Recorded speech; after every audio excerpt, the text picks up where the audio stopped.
Halo semua, kembali berjumpa dengan saya Leila Mona Ganim. Saya ingin mengajak untuk mengelaborasi tentang psikologi komunikasi.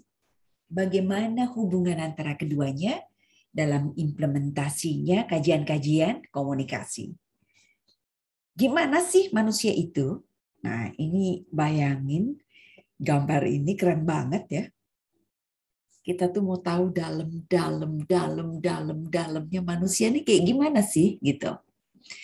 Nah, kajian psikologi komunikasi itu mempelajari, eh, menjelaskan, memprediksi, menguraikan, mengendalikan gitu ya, peristiwa mental dan perilaku dalam kaitannya dengan komunikasi terkait dengan manusia tentu saja gitu ya. Kita tuh mempelajari psikologi komunikasi dalam hubungan ini adalah mau tahu nih, oh penjelasannya kenapa sih manusia berperilaku tertentu, ini penjelasannya. Oh kira-kira manusia ini kalau dikasih informasi ini kita prediksi bakal reaksinya seperti apa ya gitu. Atau kita mau menguraikan apa yang terjadi di dalam pikiran atau perilaku manusia. Atau juga kita ingin dia berperilaku tertentu, kita kendalikan nih gitu ya, supaya milih seseorang, supaya membuat keputusan tertentu begitu ya. Nah, kita kendalikan peristiwa mental dan perilakunya di dalam hubungannya dengan komunikasi.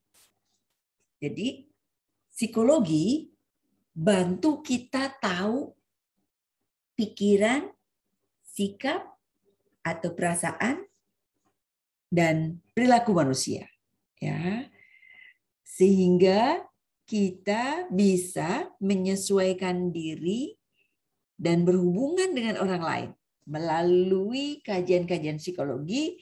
Kita jadi tahu nih, kalau kita ingin berhubungan dengan seseorang, kita jadi tahu gimana sih kepribadian dia, gimana sih reaksi dia begitu. Kalau kita mau menjadi pemimpin di dalam organisasi, kita akan bertemu dengan kelompok-kelompok. Gimana ya caranya ya mengelola kelompok ya gitu. Kalau kita ingin menjadi produsen pesan ya di media massa, kita tahu bagaimana memengaruhi massa yang besar. Atau kalau kita mau memproduksi pesan melalui media sosial, kita tahu karakteristik orang seperti apa begitu. Nah, ada 4 teori psikologi yang menarik sekali, yaitu konsepsi tentang manusia. Ini nih ada yang disebut sebagai homo valens, yaitu manusia punya keinginan. Homo sapiens, manusia berpikir. Homo mechanicus, manusia mesin, atau teori psikologi behaviorisme. Dan juga ada homo ludens, atau psikologi humanisme. Sekilas kita bisa lihat kalau dari kajian psikoanalisis atau homo valens, ada Freud, Jung, Adler, Abraham, Horney, Bion, kemudian perkembangan kepribadian ya, kemudian sosialisasi, mengidentifikasi agresi, sikap-sikap agresi ya, kemudian bagaimana tentang kebudayaan, bagaimana perilaku ini kira-kira nih yang ada hubungannya dengan kajian psikoanalisis, psikologi psikoanalisis. Kemudian psikologi kognitif, yaitu manusia berpikir. Lewin, Heider, Festinger, Piaget, Kohlberg, sikap, bahasa, dan berpikir, dinamika kelompok, propaganda. Ini juga menarik ya, kajian-kajian ini akan memperkaya. Jadi kira-kira kajian-kajian ini yang dibahas kalau kita merujuk kepada psikologi kognitif.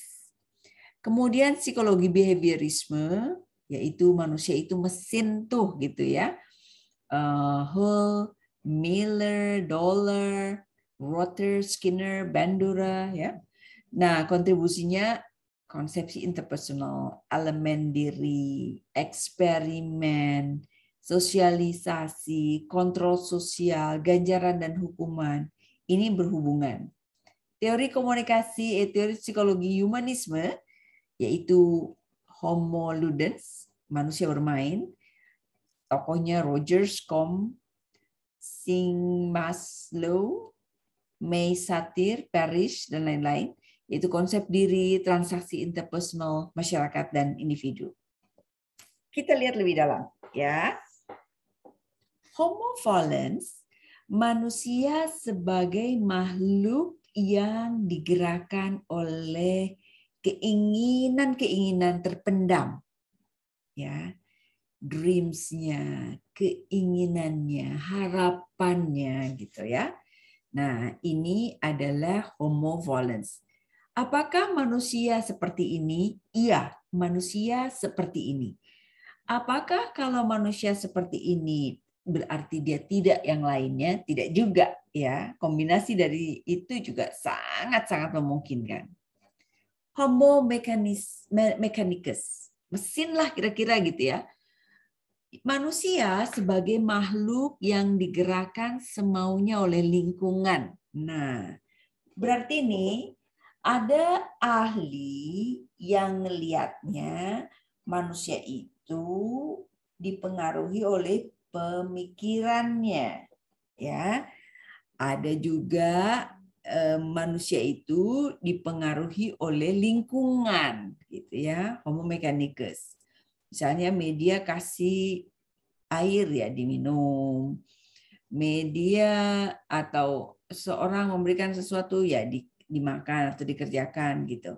Ini arahnya Homo mechanicus ya.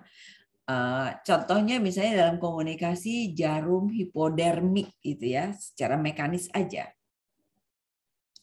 Kemudian Homo sapiens, yaitu psikologi kognitif.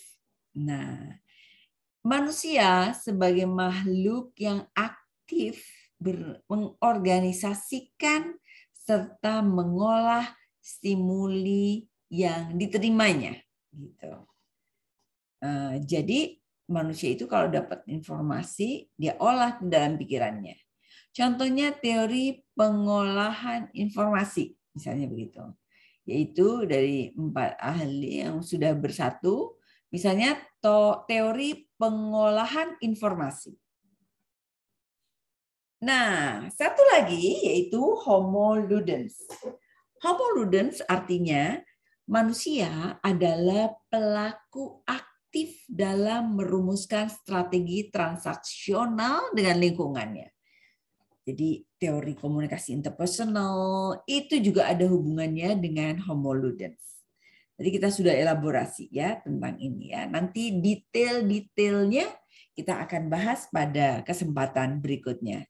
Sementara itu dulu yang bisa kita bahas pada kesempatan ini. Terima kasih, sampai ketemu lagi. Bye-bye.